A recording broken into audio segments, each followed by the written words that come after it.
CSK की Punjab Kings के खिलाफ हार और अब राजस्थान रॉयल्स की मुंबई इंडियंस के खिलाफ हार, हमें दो ऐसी टीमें मिल चुकी है जो आईपीएल 2025 से परमानेंटली ऑफिशियली एलिमिनेट हो चुकी है। सीएसके पहली टीम बनी थी, अब राजस्थान रॉयल्स दूसरी टीम बन चुकी है जो आईपीएल 2025 के प्लेऑफ से पूरी तरीके से बाहर हो चुकी है, क्योंकि 12 पॉइंट्स के साथ कोई टीम क्वालिफाई नहीं कर सकती। 14 पॉइंट्स का एक सिनेरियो था, वहां तक पहुंचते तो सीएसके और आरआर क्वालिफाई कर सकती थी, परंतु लास्ट दोनों मुकाबले हारने के बाद में ये दोनों टीमें बाहर हो चुकी है। इसके अलावा दो टीमें प्लेऑफ्स में एंट्री मार चुकी है, अब 2 स्थान बचे हुए हैं और वहां पे लगभग 4 से 5 टीमें अभी भी रेस में बनी हुई है भाई। 2 टीमें तो क्रॉस कर चुकी है भाई, 2 टीमें तो प्लेऑफ्स में जा चुकी है, फिर 2 टीमें बाहर हो चुकी है, अब पीछे बच गई 6 टीमें और 6 टीमों में ये जो प्लेऑफ्स की रेस है ना, ये इंटरेस्टिंग बन चुकी है। अब ये जो 2 स्थान बचे हुए हैं ना, उसमें कौन सी 2 टीमें फिनिश करने वाली है। इसके अलावा एमआई वर्सेज आरसीबी का फाइनल कोलकाता में 25 मई को लोडिंग होने वाला है, ये पूरे संकेत मिल रहे हैं, क्योंकि मुंबई इंडियंस ने बोल दिया कि हम तो 14 पॉइंट्स पे पहुंच गए,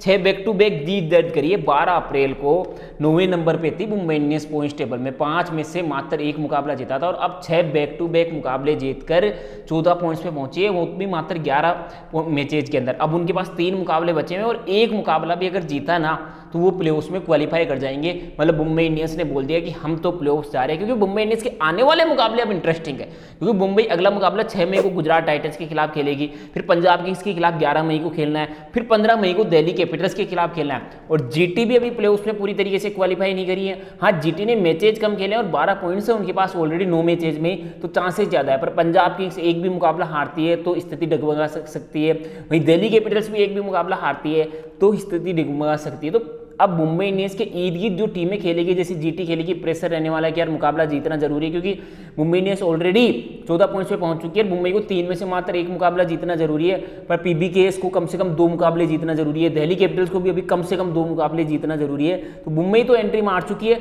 पर अगली टीमें कौन सी रहने वाली है। अब दिल्ली कैपिटल्स की मैं बात करता हूँ। Delhi Capitals 4 back to back मुकाबले जीते, ऐसा लगा कि दिल्ली की इस गाड़ी को कोई नहीं रोक सकता। राजधानी एक्सप्रेस निकल चुकी है, पर उस राजधानी एक्सप्रेस पे ब्रेक लगता है। पिछले 6 में से 4 मुकाबले हारे हैं, अब उनके पास 12 पॉइंट्स है 10 मैचेज में, और अगले 4 मुकाबले उनके लिए आसान नहीं है। 5 मई को एसआरएच से भिड़ेंगे।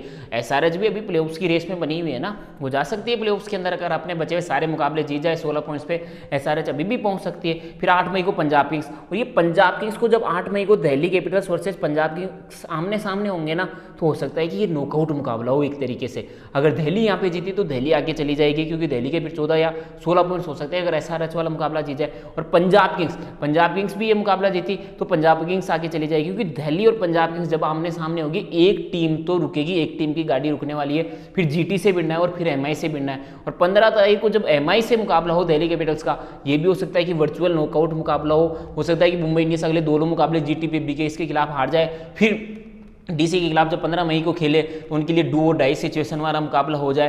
तो ये 15 मई वाला मुकाबला भी डिसाइड करेगा कि दिल्ली आगे जाएगी या मुंबई इंडियंस आगे जाएगी, क्योंकि दिल्ली के लिए इंपॉर्टेंट है कम से कम 2 मुकाबले तो जीते। तो दिल्ली कैपिटल्स का भी ये जाल है ना, ये प्लेऑफ्स का अब फंस चुका है, क्योंकि पीबीकेएस भी रेस में है, जीटी भी रेस में है, मुंबई इंडियंस भी रेस में है, और इन सभी टीमों के लिए जीत जरूरी है। तो अब दिल्ली कैपिटल फंस चुकी है कि यार कैसे हम 4 में से 2 मुकाबले जीतेंगे, क्योंकि इस वक्त हार की पटरी पे आ चुकी है दिल्ली कैपिटल्स। ये राजधानी की एक्सप्रेस है ना, वो जीत की पटरी से उतर चुकी है। वहीं गुजरात टाइटंस सबसे रिलैक्स, थोड़ी सी भी रिलैक्स होगी, क्योंकि 9 मैचेज में उनके पास ऑलरेडी 12 पॉइंट्स है। पर अब एसआरएच से जो मुकाबला 2 मई को होने वाला है, अगर वो एसआरएच जीत गई ना, तो फिर गुजरात टाइटंस पे प्रेशर बनेगा कि यार फिर 4 में से 2 मुकाबले हमें भी जीतने होंगे, और एसआरएच के लिए ये डू और डाई मुकाबला रहने वाला है। अगर एसआरएच ये मुकाबला हार जाती है तो प्लेऑफ की रेस से बाहर हो जाएगा। और एसआरएच पता नहीं कौन सी एसआरएच उतरे, क्या ताबड़तोड़ हिटिंग वाली एसआरएच उतरे या 160 पर ऑल आउट होने वाले एसआरएच उतरे। लोग तो यही सोचेंगे 160 पे ऑल आउट होने वाले एसआरएच उतरे, पर एसआरएच वो असली एसआरएच उतर गई जिसमें ट्रेविस हेड, अभिषेक शर्मा का बल्ला चला। तो गुजरात टाइटंस का काम आसान नहीं होने वाला, क्योंकि फिर उसके बाद में 6 मई को मुंबई से खेलना है, और फिर ये 6 मई को मुंबई वाला जो मुकाबला है ना, मुंबई के लिए भी एक तरीके से वर्चुअल नॉकआउट हो सकता है। तो गुजरात टाइटंस के लिए भी वर्चुअल नॉकआउट हो सकता है, क्योंकि गुजरात टाइटंस जीतेगी 14 पॉइंट्स पे आ जाएगी, पर मुंबई हार गई तो वो 14 पॉइंट्स पे रुक जाएगी। फिर मुंबई इंडियंस पे भी प्रेशर हो जाएगा कि अगली 2 में से 1 मुकाबला जीतना जरूरी है। फिर 11 मई को डीसी से खेलेगी। अब डीसी का भाग्य, डीसी जीटी से भी खेलेगी, एमआई से भी खेलेगी और पीबीकेएस से भी खेलेगी, और ये सब टीमें रेस में बनी हुई है, क्योंकि स्थान तो 2 ही बचे हुए हैं ना। मुंबई इंडियंस ने ऑलमोस्ट 14 पॉइंट्स पे पहुंच चुकी है, एक ही जीत चाहिए, वो 16 पॉइंट्स पे डेफिनेटली जा रहे हैं। आरसीबी 14 पॉइंट्स पे ऑलरेडी पहुंच चुकी है, उनको भी एकमात्र जीत चाहिए, तो आरसीबी भी क्वालीफाई कर चुकी है। अब 2 स्थानों के लिए रेस है, जहां पे डीसी, जीटी और पीबीकेएस 3 टीमें रेस में बनी हुई है। और जब ये आपस में खेलेगी ना, जैसे जीटी को डीसी से, एमआई से और एसआरएच से खेलना है, पर अब जीटी के लिए अच्छा काम क्या है, 2 टफ मुकाबले, एक तो डीसी के खिलाफ टफ मुकाबला, एक एमआई के खिलाफ टफ मुकाबला है। तो डीसी और एमआई का सफर जीटी चाहे ना तो रोक सकती है उनको हरा के। पर जीटी के लिए आसान क्या है, एक ऐसा हरे के खिलाफ हो सकता है कि इजी विन मिल जाए, एक सीएस के खिलाफ इजी विन मिल जाए, 2 जीत गए, 16 पॉइंट्स पे पहुंच गए।